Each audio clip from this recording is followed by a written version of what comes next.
You're about to hear a favorite from the Faith Middleton Food Schmooze archive. This show originally aired on February 22nd, 2018. I got that sunshine in my pocket, got that good soul in my feet. I feel that hot blood in my body when it drops. It's great to have you joining the party on the Faith Middleton Food Schmooze, inviting you to eat, drink, and be merry with us. Coming up later in the show, we have Matt Jennings, who is author of this cookbook, Homegrown, and this is cooking from his New England roots. He loves New England, but this is a guy who takes what's natural to our region and then puts a little spin on it. So this is New England food as you've had it and have never had it. I'm with my treasured food buddies, senior contributors Chris Prosperi, Alex Province, Mark Raymond. Hey, everybody. Hey. Robin Doyen-Aiken is with us, the senior producer. Let's do hot spots. Has anybody been any place that they think deserves a shout-out? Mark, how about I found you? a cool little spot in Old Weathersfield in my own town. I can't believe I haven't been there before. It's called the Main Street Country Store, right on Main Street in Old Weathersfield, right downtown near the Village Pizza and everything else down there. And it's a couple-owned, beautiful little country store. It's got great little penny candies, and they have an amazing cheese shop. Absolutely amazing cheese shop. Anything that you can think of, well, probably not anything, but they have cheeses from all the artisanal producers in Vermont and New Hampshire and around the United States, but also have some great cheeses from Europe. And they have a really cool little cheese club that you can sign up for. It's pretty reasonable, and they give you tasting notes, what goes with, and little crackers and things like that with it. It's such a cute little store. Is it crowded? Are people in there buying the cheese? People are in there buying the cheese. I don't think it's ever a super crowded store because Old Weathersfield doesn't get that much traffic. But you're always looking for a place to get really wonderful cheese around the area. I'm asking because it's hard. I was just going to say, it is as a hard local to find store, a really good cheese shop. Sometimes you have to drive 20 minutes, a half an hour, 40 minutes to get to one, and to have it right in your town, I'm thinking, everybody go support You're them. lucky, yeah. I was so impressed, Faith. I was actually looking for Parmesan for a risotto that I needed to finish, and it was in a pinch, and I didn't want to have to go to one of the big stores. So I called down there, and she's like, well, I have two options for you. And she started explaining the two different options, and I was like, here I come. Great. They wrap So it in friendly. cool paper, like cheese shops the do. really cool paper. She gave me an extra piece because she knew I'd be cutting it in half. So give us the name again. So it's the Main Street Country Store. Okay. Let's see. Who's up next for Hot Spots? Chris Prosperi. Oh, my God. Right here in New Haven, Taste of China. Yeah. I am in love with Taste of also China. in Clinton, Connecticut. Also in Clinton, Connecticut, but I was here Same in New Haven. owners? Same owners. And I was here in New Haven last Sunday putzing around, and I was like, oh, I'm hungry, and where am I going to go? Where am I going to go? And I drove right by it, and I'm like, Taste of China. The celery tofu. It's Chinese celery, which is this frilly-looking celery with dried tofu, and it's heaven. It's subtle. It's delicious. Oh, I want to try it. And then An appetizer? These are all appetizers that I start with. I usually get like 10 of them. And so that one, the Szechuan noodles, cold noodles, which are spicy but just cool enough. And then they do a cucumber with ginger. Ooh. And oh my gosh, so you take a little of the noodles and a little of the cucumber. Absolute heaven. Right after that comes green beans that they do with ginger. They're blanched green beans chilled with a ginger vinaigrette over them. And you can just pop them like French fries. They're so good. Delicious. Oh, so Did you good. drink wine or? Wait, I'm waiting to hear my favorite dish. There. Oh, wait. Oh, one more app. Shendu dumplings, which are heaven. And then, so I get a bunch of apps we share, and then Faith ruined this for me because I used to try like different things, and now there's only one entree. So I always get it right at the end, and it's the pine nut chicken. And I don't know, it comes with these puffy little bread things that you make little tacos with, right? It is ridiculously delicious. Yeah. They do chicken with these, little diced up pieces of chicken. with these toasted pine nuts, and there are maybe a little bit of chili pepper in there. Spice. And then you're right, these sort of half-moon puffed up they're breads. like little pillows. And the idea is you take the little round pillow and you take a spoon of the pine nut chicken and you put it in and then you fold it in half and you eat that little so it's bread. malleable. Yeah. Yes, soft like chamois cloth. It is silky, crazy delicious. Wow. I don't try any of their try other that. entrees anymore Pine because nut that's chicken. It's not something you Pine would nut- normally No, it's order, ridiculous. right? it's crazy. And it was on the menu since the beginning, and I've been there 100 times before Faith said, "Have you ever tried the pine nut chicken?" I'm like, "No." And Faith, she how goes, did you just stumble order upon it? that? I That's what forget. saying. I would think I was with I think I was with Elaine Godofsky. She is, a regular there, and I've been there a million times with Jacques and Gloria Pepin, and we get all tons of things, but I can't ever go there or leave there without pine nut chicken. So we can walk, right? Oh yeah, and not just that, but this is the other thing I do. So I finish eating, I'm stuffed. Then I have to go up to the counter and order an order of the celery tofu, Szechuan noodles, and the cucumber to go. Because I go home and I'm like, oh, I'm not hungry. And then all of a sudden you're like, wow, that was so good. And you are psyched to have your leftovers. And then you wake up in the morning and you're like, I want more. And you're psyched to have the extra takeout. Or midnight snack. Is that an addiction? That's an addiction. Yeah, that's an addiction. It's killer, though. But You isn't know, that it's great? It's All the right, best Chinese. here's what we're doing on the show. We thought for fun we would open it with hot spots. These places where you go and you have one dish or many dishes. It's the atmosphere you love in the place where you just say, this is fantastic. Alex, do you have one? One of my favorite spots to eat is on 20 in downtown Hartford. You're on the 20th floor, so you feel like you're in the cockpit of an airplane. And the new chef there is Chef Jesse Powers. He is amazing. He is so, so good. So for my birthday, Matthew and I did a dinner reservation. It's fun for lunch as well. And we got to get dressed up. We did the tasting menu and opted for the wine pairing as well. They have a great staff who does the wine, and we just ate and ate and ate, and the food is so beautiful. It looks like art. It's delicious tasting. It's regional. Can you explain for people who've never been to Hartford and don't know what On 20 is, the setting, because it's really quite breathtaking when you're up there. It has this reputation of seeming like a private club or something for maybe executives. I don't know. But it's on the 20th floor of the Hartford Steam Boiler Building. You go up into the lobby, and then you take another elevator, and it brings you right up to the 20th floor. It feels very private inside. It has like carpeting and wall-to-wall windows. So you feel like you're, like in some private restaurant, but you're not. It's open to the public. And people come tableside with a cart of wine. It's very old school, and I love it. And it's got a beautiful view of the river as well. You're looking down over the beautiful Connecticut River the and the view bridges is that it's are all right I think there. you could look over into East Hartford and down. And to the me, world, it's all about the view. and it feels like peaceful, like the world has order from up there. So as you're eating, because all Hartford traffic looks and you can see small at that point. Yeah. And you can see almost all around, right? It goes around. They have different, they little do rooms private and stuff. events as well. So there's like different rooms that you could go into. Do you remember what you had? Oh, geez, we had a lot of wine. All right. Yeah. A liquid So, dinner. it starts off with, I think we did some fish, and then the tasting menu it gets to that point where, they're small, so you're just getting a few bites of different dishes. But, he covered the gamut from fish to probably like wild boar or something. It's a lot. Very special. So if you're looking for, you want to get dressed up and you want to do something that's elegant. And, honestly, Faith, it was not more expensive than a normal restaurant out. Right. So it feels like it should be, but it's, at the end of the day, it's just like a regular restaurant. Yeah. And do you see everything in there? Do you have to get dressed up? They have a bar, and a lot of people after work will go there, and they're just in work clothes. But I kind of like to get dressed up every once in a while, right? And Sure. it just feels special. It was my birthday. So. Yeah. Yeah.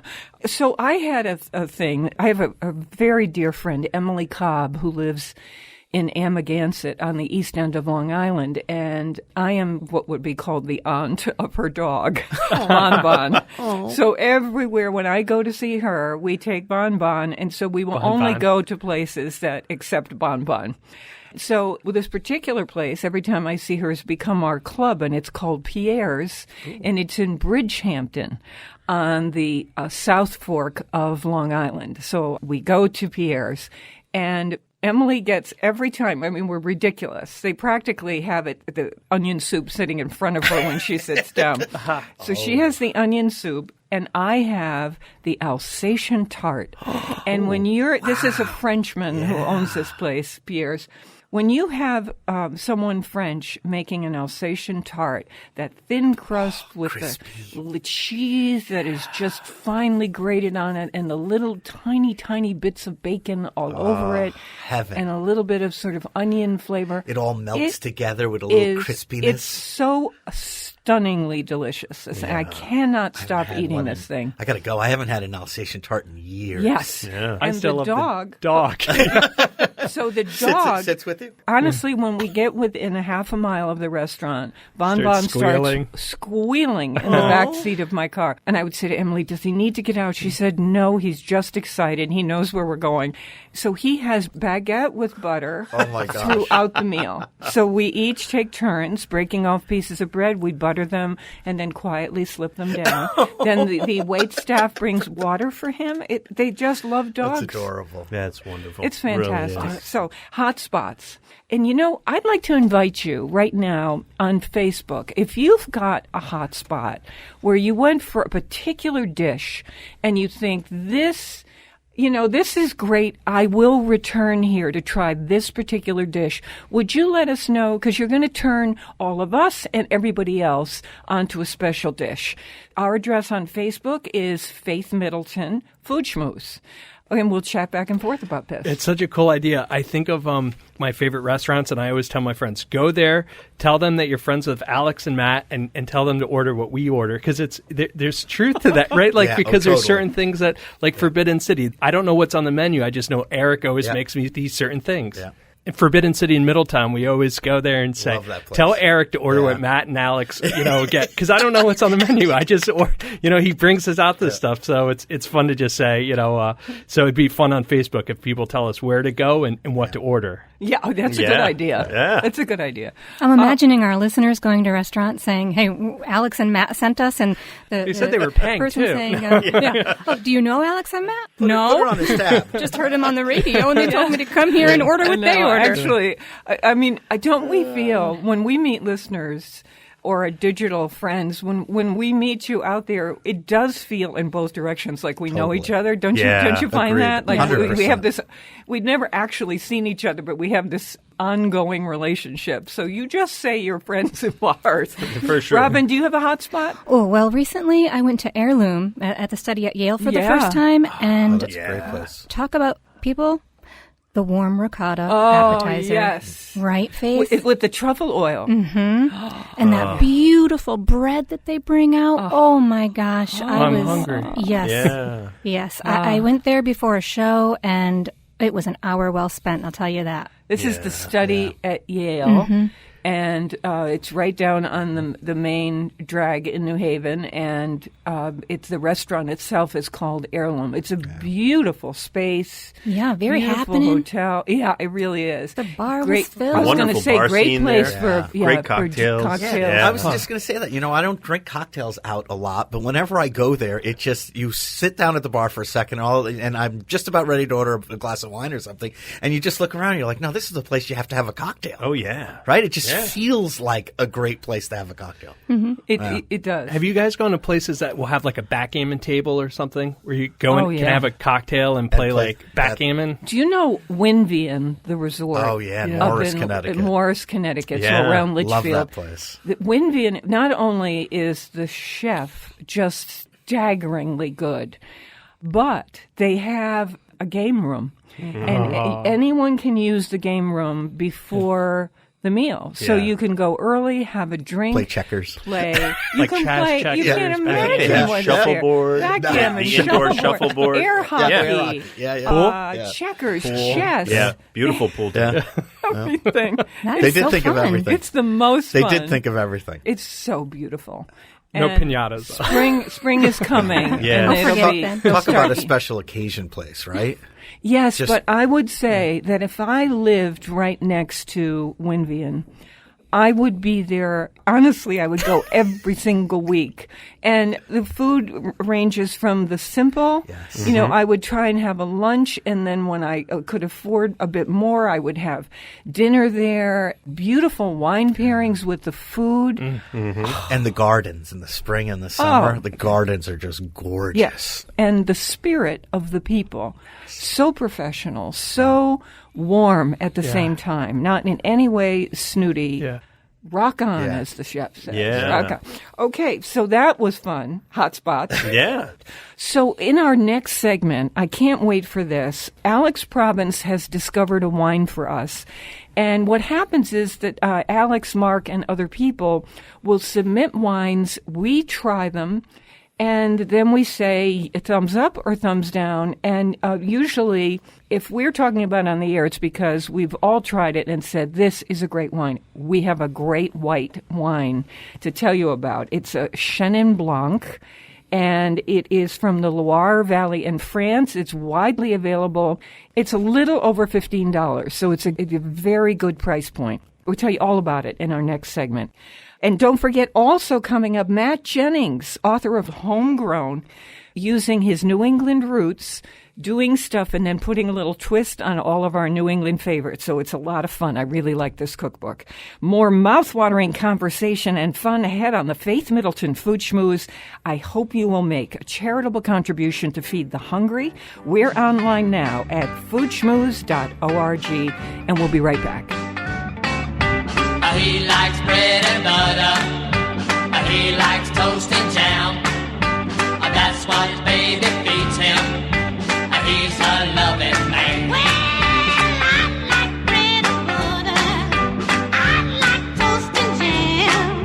That's what baby feeds me. I'm a loving man. You're listening to a rebroadcast of the Faith Middleton Food Schmooze. This show originally aired on February 22nd, 2018. You know what beans go with? Cornbread, baby. Beans and cornbread. Beans and cornbread. Beans and cornbread. Beans and cornbread. Beans and cornbread had a fight. Beans knocked cornbread out of sight. Cornbread said, now that's all right. Meet me on the corner tomorrow night. I'll be ready. I'll be ready tomorrow night. I'll be ready. I'll be ready tomorrow night. I'll be ready. I'll be ready tomorrow night. That's what Beans said to cornbread.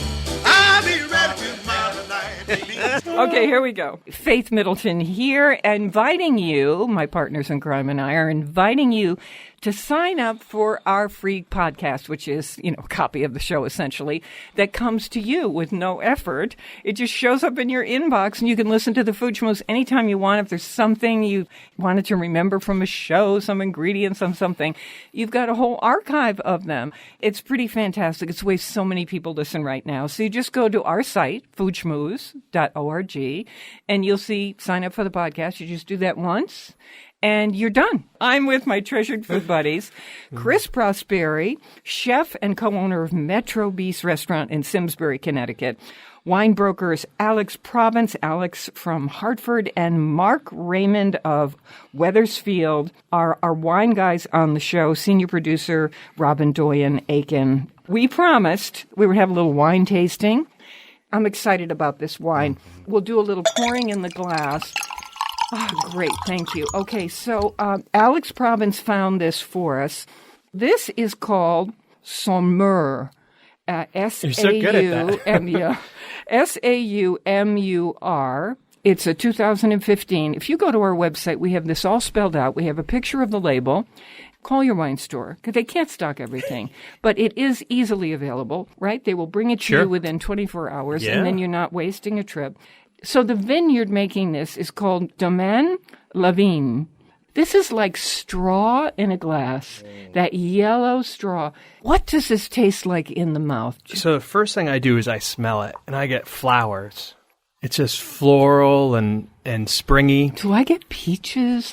You get white peaches. I don't know. Maybe Yellow that's a wine I keep. sense pink peaches. It's a peach. It's in there. It's in there. Black. I get black peaches. There's Go some ahead. grapefruit and some lemon. And then once you taste it, the first thing you get is beautiful acidity. And that's what makes a good white wine. You want to taste acidity. And you can taste acidity. You know it's acidity when your mouth starts to water. And so you start producing, kind of funny to say, but saliva. And that's the acidity. And yet, because people will say, well, why do I want something acid in my mouth? And yet, this is why a winemaker is good.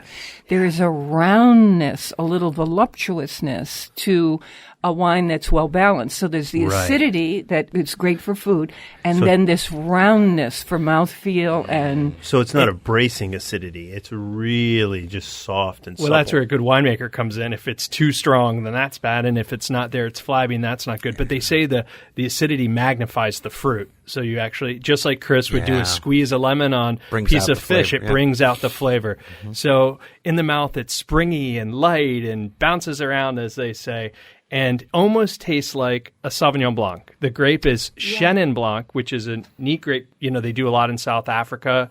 One of my favorite grapes. So someone who likes a Sauvignon Blanc would enjoy this. yes, a little more elegant, though, because most Sauvignon Blancs are a little, baseball bat in the head. It can be kind of monochromatic. And a little less on the grapefruit note. We were laughing last night because we had it with tacos. And so Awesome. today we had it with short ribs, Yeah, which it was great. And I never We even thought about how had this great white Yeah, wine I never even thought about that, and it was with perfect. Short And ribs. it was with delicious. Moxie beans. Moxie bean. That's coming up in our next segment.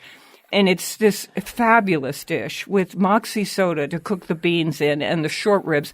And we had that meat with this white wine, and I thought, oh, who cares? And then I thought, this is fantastic It together. really was. The sweetness that was in the dish The was acidity. cut. Really so refreshing. And that beautiful. just tells you the structure of this wine, right? It can stand up against soda braised beans and short rib What kind with of mustard tacos sauce. did you have? Yes, that's right, mustard sauce. Tacos you had. 2 nights ago, roasting a chicken's fun, but we only normally eat like a few bites, and then I make a stock with the bones, and then the meat went in the refrigerator. And then last night, Matt sauteed some green pepper, some onion, and then throws in the chicken and made kind of little fajitas and put them in corn tacos. And Nice. then, so in preparation for the show, I had a bottle, and it just worked really well. It's the acidity in French wines, particularly this style, that just works really nicely with food. So it's a condiment. This Saumur is around $18 a bottle. And I know people kind of want to stop at $15. So I'm saying that this wine is worth the extra $3. Go for the extra $3. yeah. on this No, one. I mean, but you begin to say, hey, come on. That's not fitting my budget.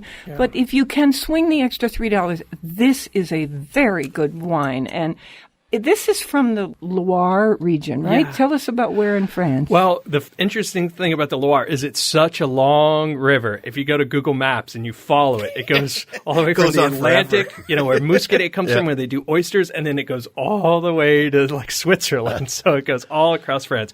And this is in the middle part of the Loire. And, it goes right underneath Paris. And, I think in the old days, you would know, Chris, you're half French. People vacation a lot in the Loire. It's like paradise of France. Warmer weather, yeah. And the gardens and Yeah, And beautiful this setting. is why there is a roundness in this white wine, Warm because summers. there is almost a sweetness to them. They're so fruit forward. Fruit forward, And yes. so this is a wonderful balance. Put right? it this way, there's a palm tree that grows on the property. See, that's how you know. Oh. they're That's very- how you believe know it? how warm Yeah. it I stays. mean, And and you know, do they have an apartment? yeah, that we're going to stay at. And when people say, Are they friendly? wines are expensive, it is $18, but when you think about it, it's less than $5 by the glass. There's 4 glasses in a bottle. So if you're with a friend, it's not yeah, or if you're by yourself, no. But, but Yeah, it's I'm just thinking. What's the size of the Most glass? people would say there are 6 glasses in a bottle. So this is. Oh, I was going to say 2. I just doubled it.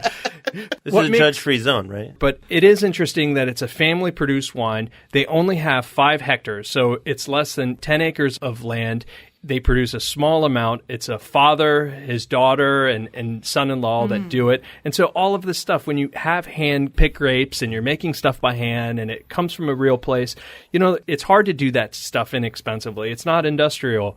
And this brings you to that place. That's when I was tasting it. It really does. Authenticity. It brings you to that place. It makes you want warmer weather. Like, as I was drinking it before, I was thinking, I was like, boy, I'm ready for spring. And I'm like, why am I ready for spring? And I'm swashing it around and smelling it. And I'm like, because it has that kind of warm weather feel. And the association with it. Yeah. One of the reasons we were excited about this wine that Alex found is because this is when we start to say, I need the brightness of lemon and orange in my food, if not in my drinks. And so here is something that is giving you, and to be able to have a white wine that looks like hay, that yellow hay in the glass, with meat and beans that have been roasting for the longest time is extraordinary. That's and Moxie crazy. soda. It's crazy to think that. I didn't even think about it when we were eating You it. can going, have this with anything you're this is serving. great. And I'm Maybe like, wait a not minute. red sauce, spaghetti and red sauce. It's almost trout season. Yeah. So imagine a Oh, beautiful piece of gosh. trout, like stuffed Butter with and mint on the almonds. inside, and nice and fresh and clean and healthy. Yeah, pork chops. I would have this with pork chops. You know what else is neat? The bottle is so bright green and the label's so white. It even doesn't look And it's, like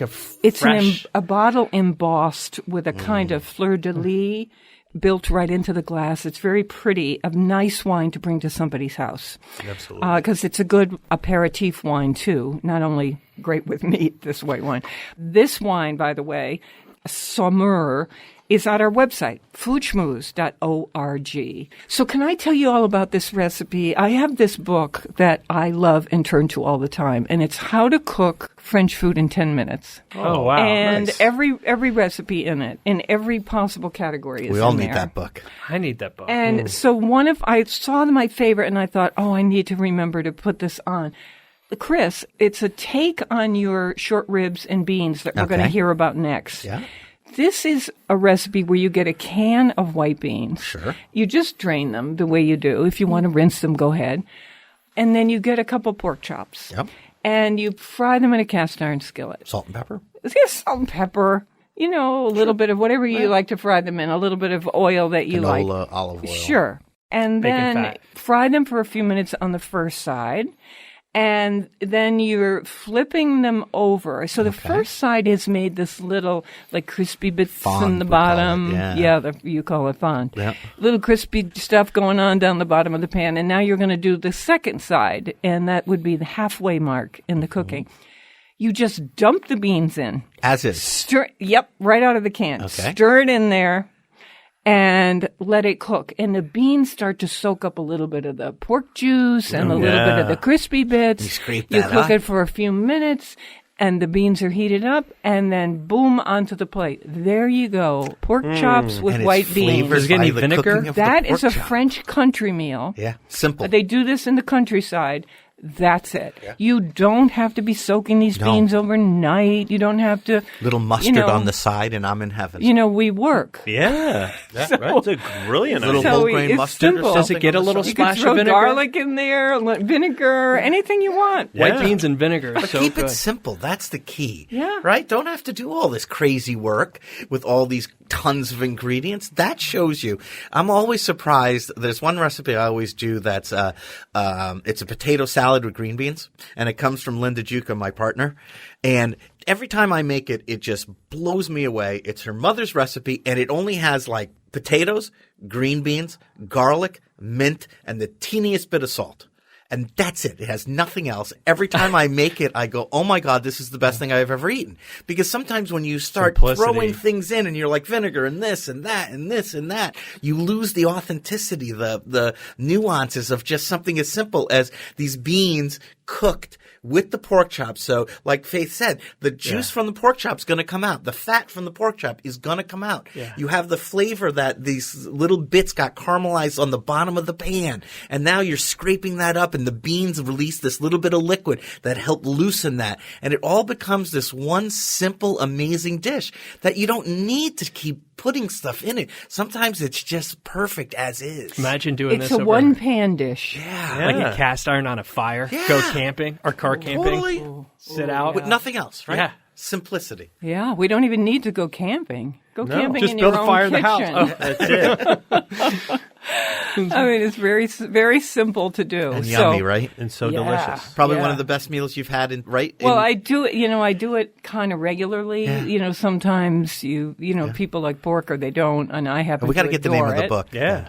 Because I think it's How to Cook French Food in 10 Minutes. it's on Amazon. I already ordered it because I have 2 the copies. one step. Two. I have the one step ordering where you only have to hit the button once. And Okay, it's already so what done. do you got? What? It's $7.99 Amazon Prime. I'll have it in the morning. It is called French Cooking in 10 Minutes. Yeah. And if you could help me with the pronunciation of the name, I'd be most appreciative. Oh, listen, I'm going to get that. And I'm half French, so he's Dad's half- listening.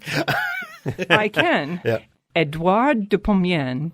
Beautiful. Can you believe? Edouard. How did I do? I think you did great. I'm just not good with the pronunciation. I can hear it, but I can't. You I can't. Are know. you crazy? I Of know. course you are. Horrible. All right, listen, we've got to go because in our next segment, I've been waiting for this, as you have too. Matt Jennings is our guest. He's done a book called Homegrown. He is a New England guy. He has a restaurant in Boston.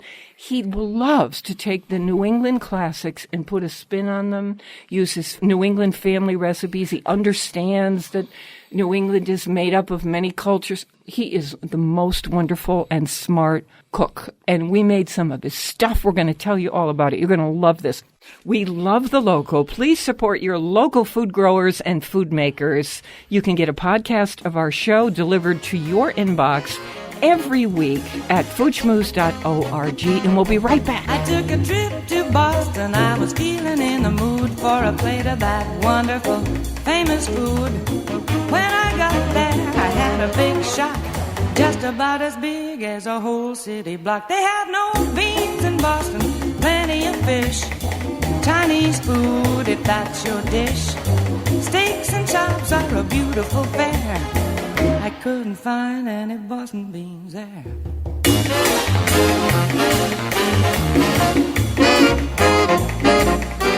And when Paul Revere rode his horse that night and lit those lanterns before the big fight, he must have been hungry when he got back. Boston beans would have been a beautiful snack. They have some tea leaves left from that well-known party. Great museums if you're feeling arty. They have Cambridge and Harvard and MIT. They didn't have any beans for me. No beans in Boston, plenty of fish, Chinese food if that's your dish. Steaks and chops are a beautiful. You're listening to a rebroadcast of the Faith Middleton Food Schmooze. This show originally aired on February 22nd, 2018. I've already been to Paris, already been to Rome. And what did I do but miss my home? Oh, New England. I have been out west to California, but I missed the land where I was born. I can't help This is the Food Schmooze Party, offering the richness of life and coming to you in Connecticut, Rhode Island, Massachusetts, and New York, including Westchester County, the East End of Long Island, the Hamptons included, of course.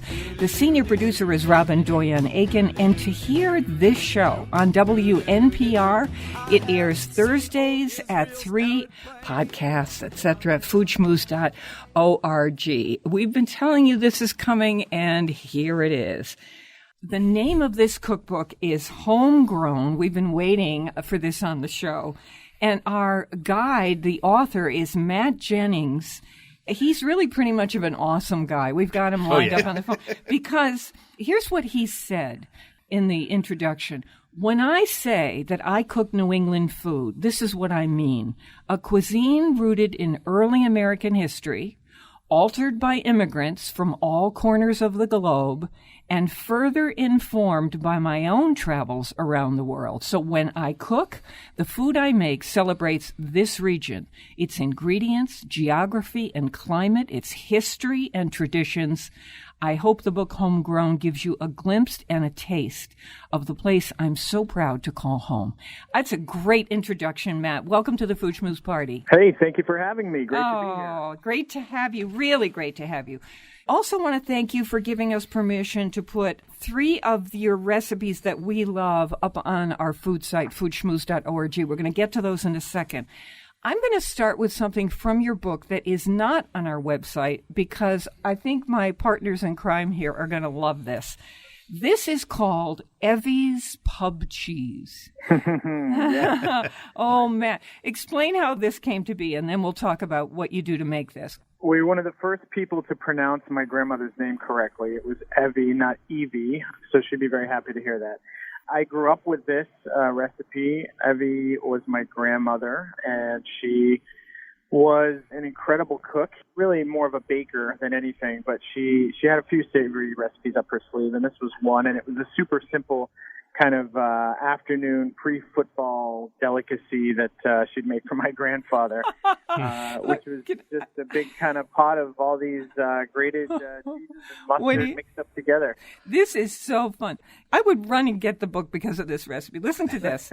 This is large amounts of Colby cheese, Hellman's mayonnaise, then sour cream cheese, and then a white onion that's grated on a box grater, red bell pepper that's finely minced up, and then minced up Cornichon pickles. Yum. And a little bit of that pickle juice, which I think is a secret weapon, a scallion that's finely chopped, onion powder, a little bit of Worcestershire sauce, some sweet Spanish paprika, Dijon mustard, ground turmeric, celery seed that you crush, a garlic clove very finely minced, and about 10 dashes of hot sauce, and then some salt and pepper. And Get honestly, me the chips. So describe this. Is this unbelievable? It's like cocktail hour. This goes, into the oven, everything, right? Oh no, this is a no-cook situation. It's a dip essentially, but it's it's basically the northern version of pimento cheese.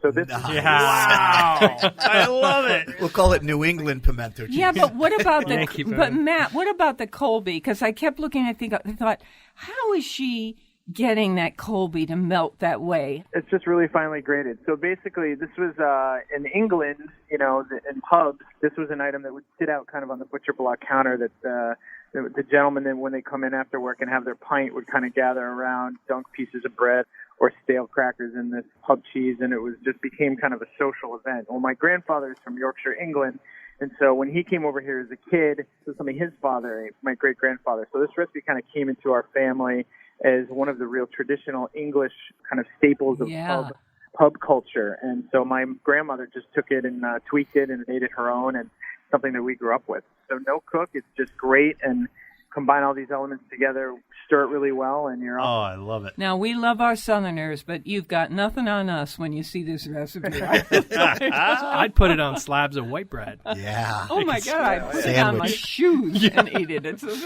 fabulous. Okay, let's go to one of the recipes we do have on the site. This is your milk-braised chicken legs. We love milk-braised pork.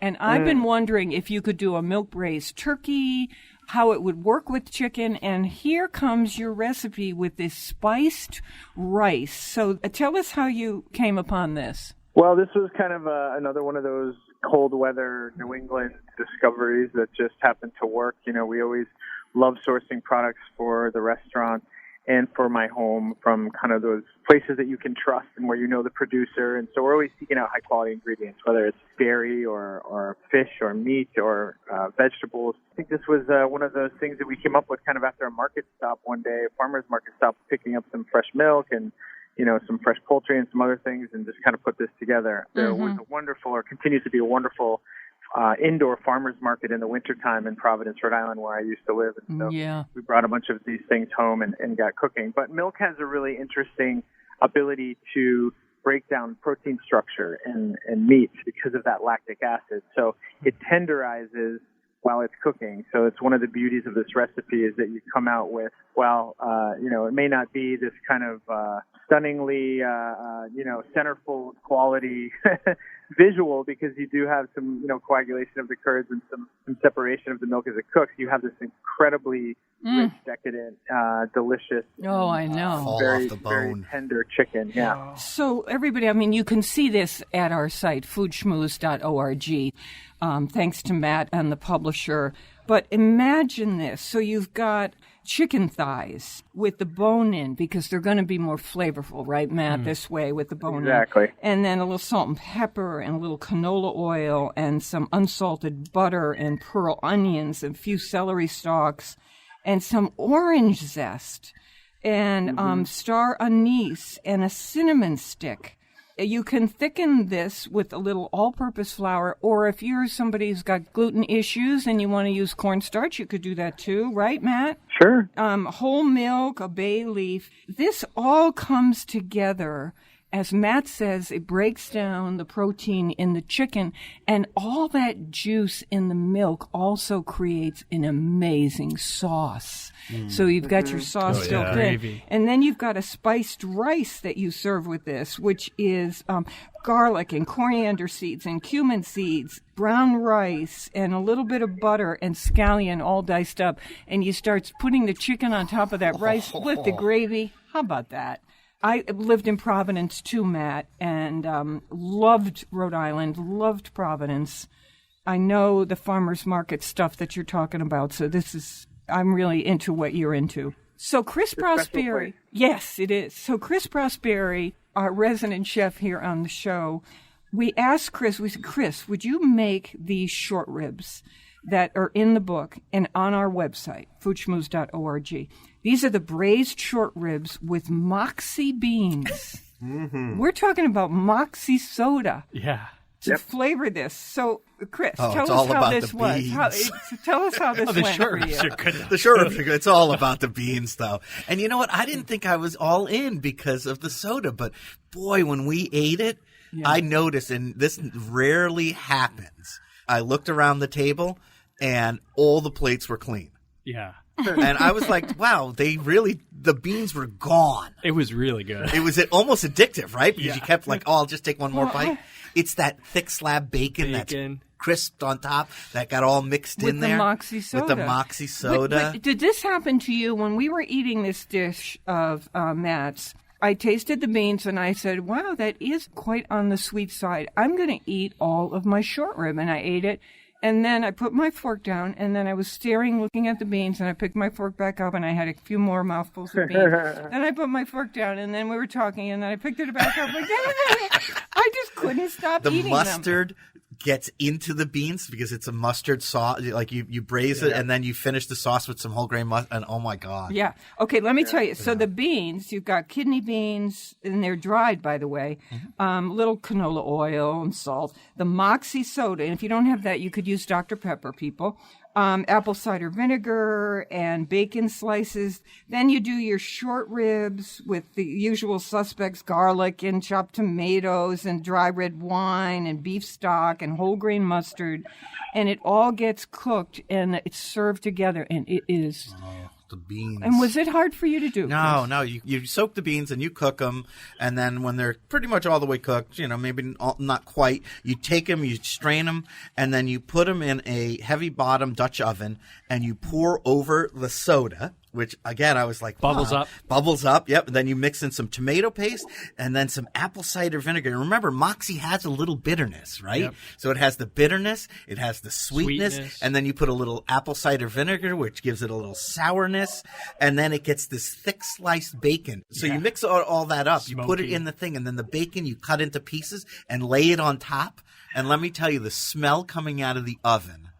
Everybody started coming over like, what are you making? I'm like, you got work to do, people. Get back to work. And I'm like, what is that? What is that? I'm like, is that the thing the Moxie went in? I'm like, yeah, that's what my kitchen staff, they ate half of it before I could even pack it. It's like a crazy New or Boston baked bean, right? It's like beans, a hole in the ground beans, except with like, what in the heck went in that hole? How did you get to Moxie? Because let me tell you, that's what did it. All my recipes start out with the intent of being a steady in contrast. So in this recipe, it's exemplified by, sweet, salty, sour, bitter. We've got a little bit of that acid in there. We've got the kind of fattiness of the beef, and like everything comes together to play really nicely together. It's like a bunch of ingredients in a sandbox. They got to get along. I know. I love that you do that. Yeah. This is what we mean when we say he's spinning our New England tradition, just as people did back then. Yeah. Matt, one of the things you say in this recipe that I really love, and again, it's in your book, which is called Homegrown, Matt Jennings, and also on our website, foodschmooze.org, you say in the description that short ribs, and I agree, they improve when they've sat around for a little amount of time. So if you make the short ribs a day ahead, right? Yeah, I like to make them the day ahead, and this recipe is really best the next day reheated, to be perfectly honest, because it sits in its own juices and everything kind of absorbs, and you get just the flavor is really much more nuanced day two. Yeah, the beans too, right? The beans were great last night. They were even better today. So let us tell you something that happened. One of our partners in crime here, Mark Raymond, was so inspired by what you did that he used what he had at hand, and something kind of special happened. Mark, what would you do? Well, I just replaced the Moxie with root beer. And I did it because my son loves root beer. And I knew if I told him that I was actually braising short ribs in root beer, he might actually eat them. For a 13-year-old, you always got to try and tantalize them in some way to eat that whole meal, because it's always a struggle. Daniel, there's a Klondike bar in here. And I'll tell you what, Matt, it worked. It worked really well. It was really cool. Love the recipe. Matt, do you think that no matter what dark soda you put in, if you put in Moxie or Dr. Pepper or Mark's root beer, maybe even a cola, would they all end up tasting the same, or are they going to have different flavors? Well, they're all going to be a little bit different. Moxie has this gentian aspect to it, this gentian root flavor, which is makes it really unique. It's almost like an herbaceous quality to it, which the others don't necessarily have. But, if you're a root beer guy, or a gal, try root beer. One of the things I keep telling everybody about this book is that I would prefer that they use it as a jumping-off place to be inspired to cook, right? So they should be using these recipes as a base guideline and look at them and say, oh, this is a really cool idea. I love how he does this. What if I did this at home, or I don't have access to this ingredient? Maybe I can substitute this. I think, that's what it's more about for me. I prefer that people be cooking more so than not. So using the book as inspiration is great. So I love the book. Now I'm madly in love with you, because only someone with real vision and generosity would say, you don't have to follow my recipe exactly. So thank you, Matt. I was thinking, imagine trying to make those short ribs or the beans using Aperol. Oh, yeah, right. What would happen? I don't know. Matt, what would happen? Well, I don't know. That would be those would be some potent beans, though. That's for sure. Alex is making them this weekend if you want to come over. It might be a little orange, but so healthful. Yeah. All those roots and herbs. Okay, besides the short ribs on the site, we asked for one more recipe because this is a favorite of mine and Robin's, Chocolate Beet Cake. This one has a chocolate-orange glaze, and we put this recipe up on the site, foodschmooze.org, and of course it's right here in Matt's book, Homegrown. There's something that happens with beet and chocolate. It's a natural pairing. It's surprising.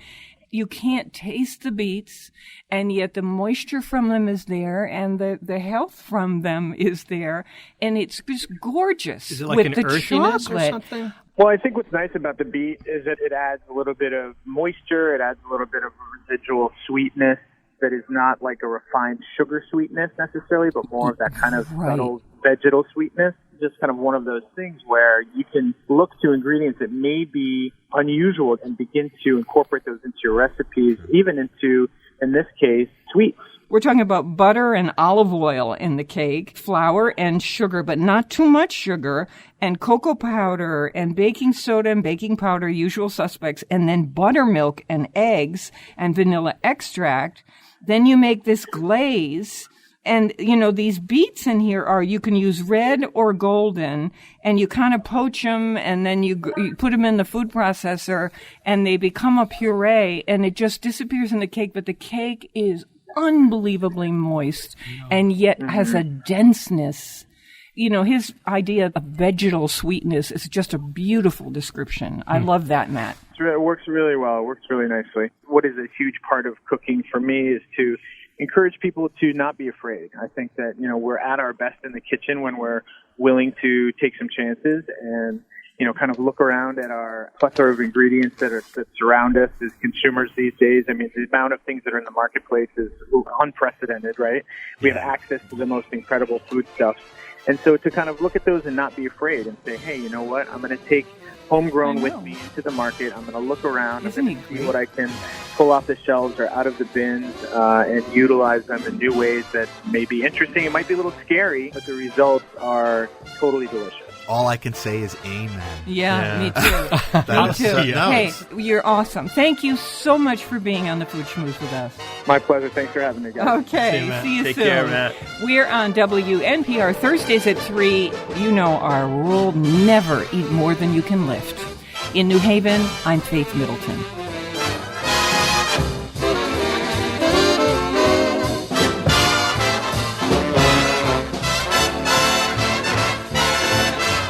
Everybody eats when they come to my